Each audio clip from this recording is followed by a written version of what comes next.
Hola, mi nombre es Brian García Reyes, del grupo 4MV2. Les expondré la tarea de la semana 9. La primera pregunta es: ¿qué es la corriente directa?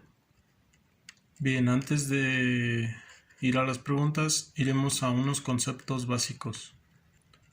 Primero, ¿qué es la corriente? Es el flujo de electrones que pasa a través de un conductor. ¿Y qué es el voltaje? El voltaje es la fuerza que impulsa a estos electrones, lo cual hace que logren su propósito. Retomando la pregunta de ¿qué es la corriente directa? Sabemos que los electrones son los que viajan por el conductor, logrando que en la corriente directa el voltaje sea constante.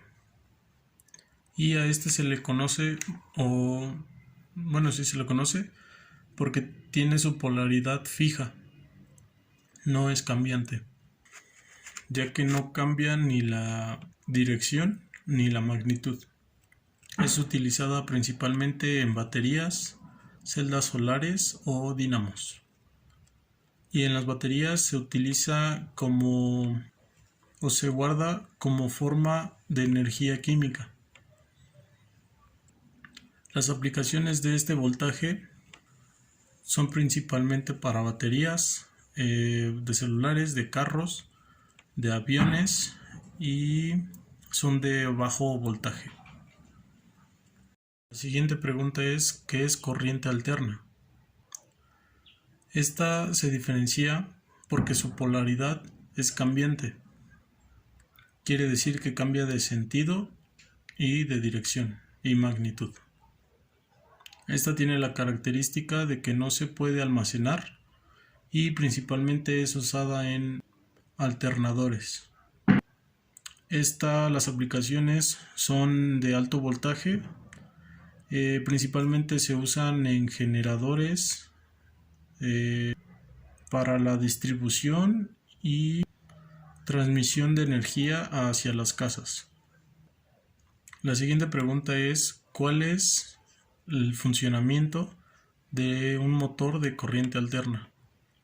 Bueno, en este hay dos tipos: es el monofásico y el polifásico, así como también encontramos los de inducción y síncronos. Los motores de inducción son muchísimo más baratos, los síncronos. En los de inducción hay diferentes tipos. Hay unos que se le llama jaula de ardilla, algo así, y los trifásicos. Esos son unos ejemplos de los que cubre esa área. Se utilizan monofásicos si la potencia requerida es baja, y los polifásicos se utilizan cuando se requiere una potencia más alta. Y la siguiente pregunta es: ¿qué diferencia hay entre un motor de corriente directa a uno de corriente alterna? Bien, los principales son que los de corriente alterna son más baratos, un poco más eficientes y necesitan menos mantenimiento de su uso. Los de corriente directa son muchísimo más fácil de controlar y por lo tanto son mucho más baratos en ese aspecto de cómo controlarlos. La siguiente pregunta es: ¿cuál es la fuerza electromotriz? Bien, esta se mide en voltios, por lo tanto es un voltaje, pero no cualquier voltaje. A esto lo provoca un elemento activo, que son capaces de introducir energía en los circuitos eléctricos. ¿Cómo se consigue esto? Bien, un ejemplo es una batería. Esta lo hace mediante reacciones químicas de transferencia a los electrones, llamadas reacciones redox. Un ejemplo es cuando tenemos una resistencia, digamos que está así, de este lado está más cargado y de este otro hay menos carga.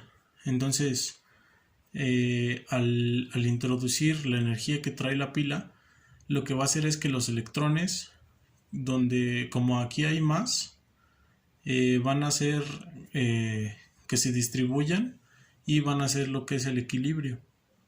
¿Para qué? Para que pueda circular correctamente lo que es el voltaje.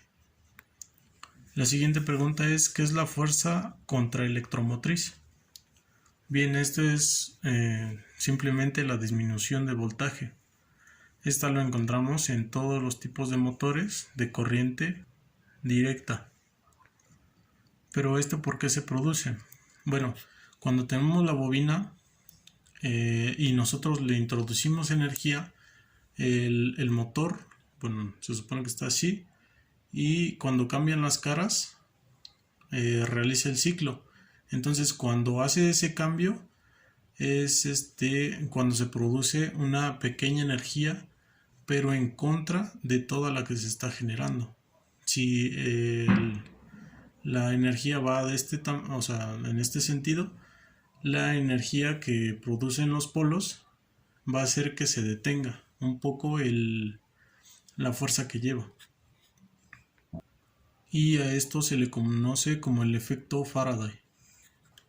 Y como les comento que en los polos es donde se encuentra o donde se produce esa pequeña contraenergía, que es lo que se resta.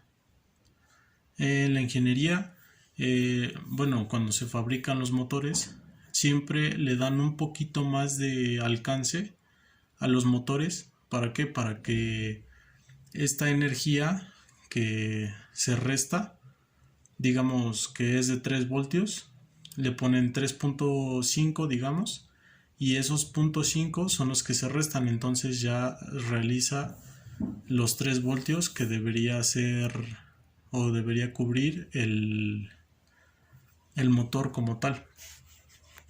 Y por última pregunta es: ¿qué características o elementos tiene la placa de un motor de corriente alterna? Bueno, primero depende de la marca. Primero es el nombre de la empresa, el número de fases que tiene o que es capaz de dar el motor, la eficiencia del motor según el proveedor o el distribuidor, dónde se fabrica, el número de motor también, así como el peso neto y la protección mecánica que tiene el motor. Esto va ligado a las ISO, pero no recuerdo qué número. También en muchos motores nos indica a qué voltaje se debe conectar, qué frecuencia debe tener y el torque que nos da, que es el que genera el motor.